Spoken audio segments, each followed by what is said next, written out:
Agora, Israel é o relógio do mundo? Israel é a figueira? Muita gente diz que Israel é o relógio do mundo, principalmente os dispensacionalistas, que é uma escatologia que tem 100 e pouquinho anos, é novinha. É a escatologia, escatom e logos, que é a doutrina do fim dos tempos, das últimas coisas. Escatologia fala de Apocalipse, do fim. A escatologia brasileira e mundial, ela é dispensacionalista. Coloca Israel numa categoria lá em cima, igreja é povinho. E diz que Israel, tudo é Israel. Israel é o relógio do mundo. O que nós, os reformados, pensamos? Não. Israel ficou lá no ano 70, quando o templo foi destruído. Passou o bastão para a nova Israel, a igreja. Portanto, ela não é relógio do mundo. Efésios 2, eles vão pôr na tela, eu vou ler, escute. Efésios 2, 11 e 16 diz assim, do verso 11 ao 16. Portanto, lembrai-vos, Paulo está escrevendo para os gentios de Éfeso, lembrai-vos que outrora vós, gentios na carne, chamados incircuncisão, por aqueles que se sentiam circuncisos na carne, por mãos humanas, naquele tempo estáveis sem Cristo, separados da comunidade de Israel, estranhos às alianças da promessa, não tendo esperança e sem Deus no mundo, mas, conjunção adversativa, os ímpios, os gentios, vocês não tinham parte na herança, vocês não tinham parte nas escrituras, nos testamentos, mas, agora, em Cristo, nova aliança, no Evangelho, mas agora em Cristo Jesus, vós que antes estáveis longe, fostes aproximados pelo sangue de Cristo, porque Ele é a nossa paz, o qual de ambos os povos, judeus, os antigos, e gentios, os não judeus, fez um, ambos os povos fez um, e tendo derribado a parede de separação que estava no meio dos povos, a inimizade, aboliu da sua carne a lei dos mandamentos, na forma de ordenanças, para que dos dois povos, judeus e gentios, criasse em si mesmo um novo homem, um novo povo, fazendo a paz, e reconciliasse ambos em um só corpo com Deus, por intermédio da cruz, destruindo por ela a inimizade. Hoje não tem judeu e gentio, hoje tem cristão, quem quer em Cristo. Então o relógio do mundo é a igreja. E quem é a igreja? Formada de judeus e de gentios. Quem que são os descendentes de Abraão? Paulo falou. São os de correlação sanguínea? Não, Paulo fala. De sorte que os que creem, os da fé, são filhos de Abraão. A descendência de Abraão não é sanguínea. É os que se converteram, os que creram em Cristo. Quem são os que creram? Gentios e judeus, africanos, muçulmanos. Qualquer um que crê se torna filho de Abraão. Que mais? Israel, primeiro eles falam que Israel é o relógio do mundo. Segundo, Israel é a figueira.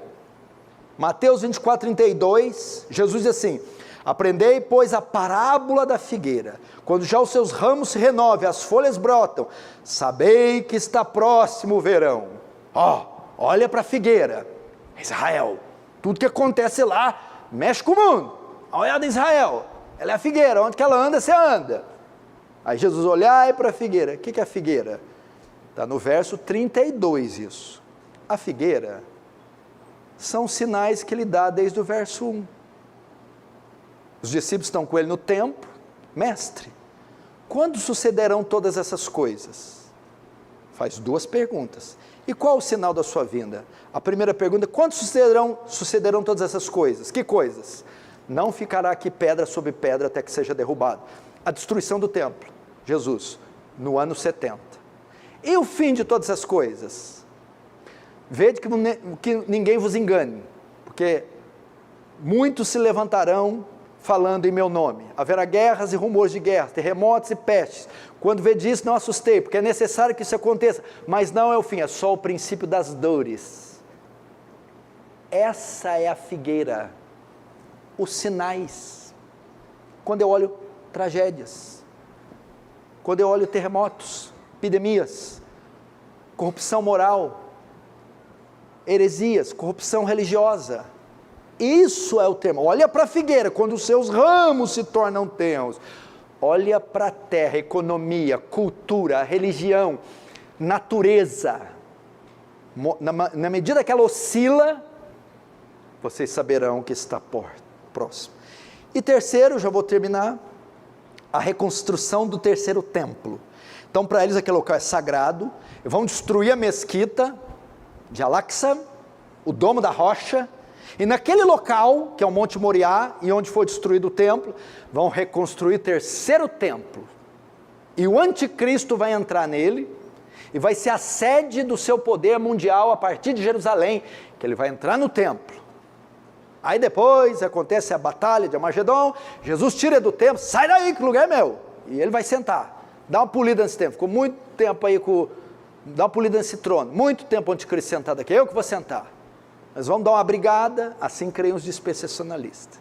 Tudo tem a ver com Israel, com o judeu, não sei o que a igreja vai estar fazendo nessa hora.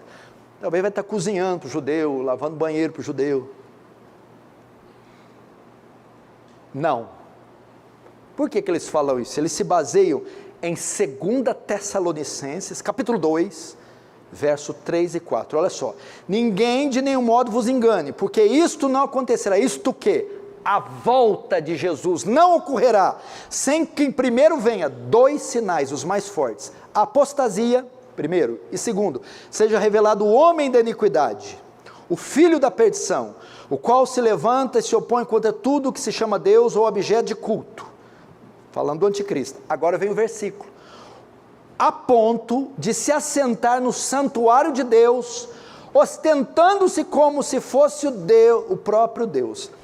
Os dispensacionalistas entendem que vão reconstruir o terceiro templo, lá nesse local que eu acabei de falar aqui, no Domo da Rocha, e o anticristo vai invadir e reinar, porque olha só, ele vai se assentar no santuário, no terceiro templo.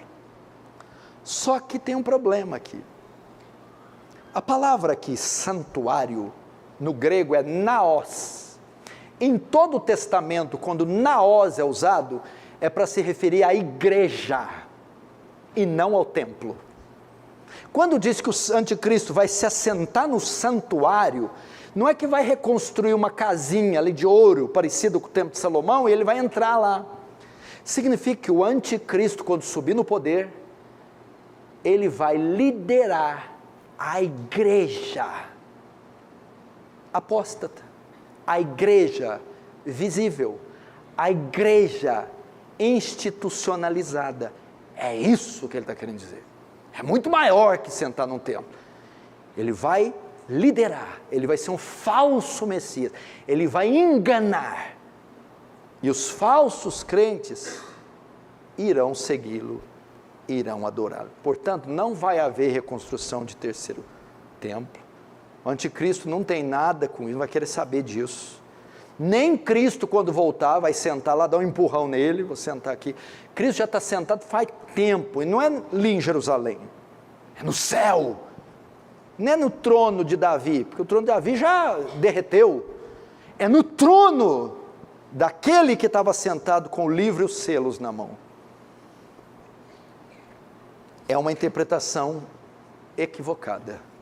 Então, qual o papel de Israel? Ele sofre por ter herança judaica e por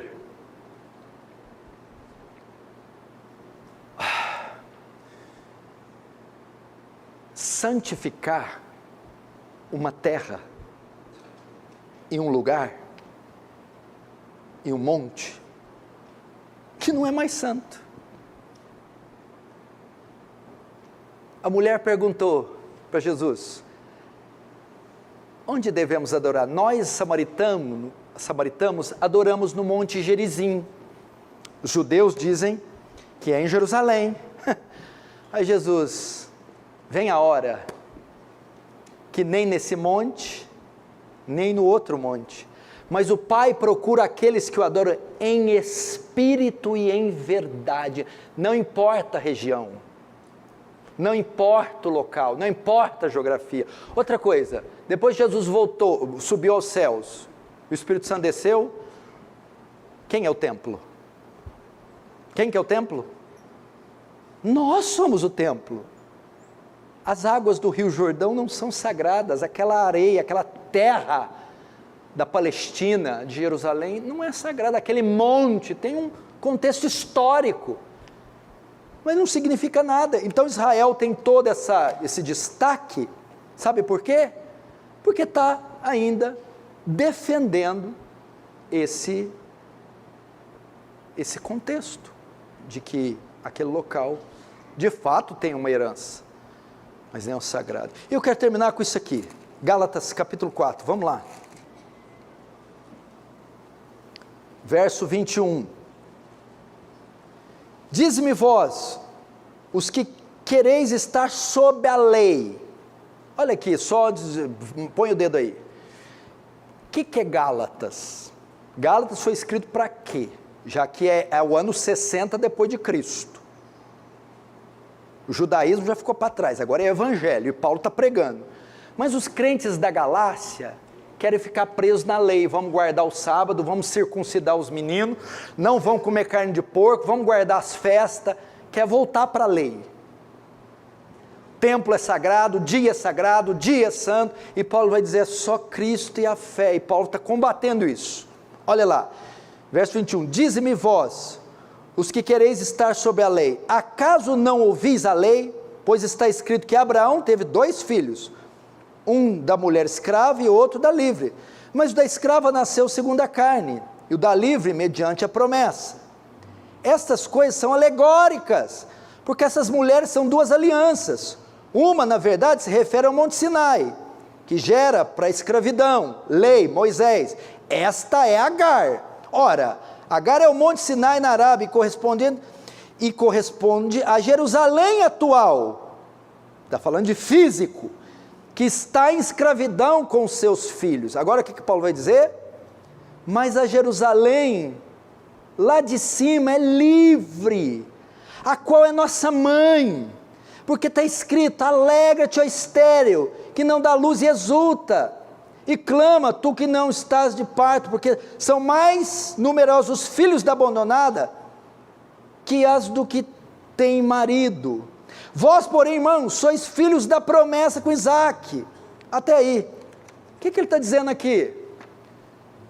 Essa Jerusalém já não importa mais, essa Jerusalém ficou para trás, essa Jerusalém é a de Moisés, templos, ritos, sacrifícios, rituais, dias, dietas, nós somos da Jerusalém de cima.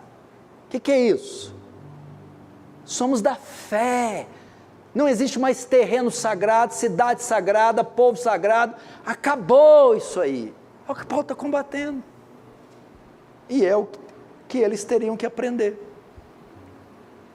Pode ter um significado histórico, pode ter herança geográfica, ok? Mas eu não posso santificar aquilo que Deus não santificou. É isso.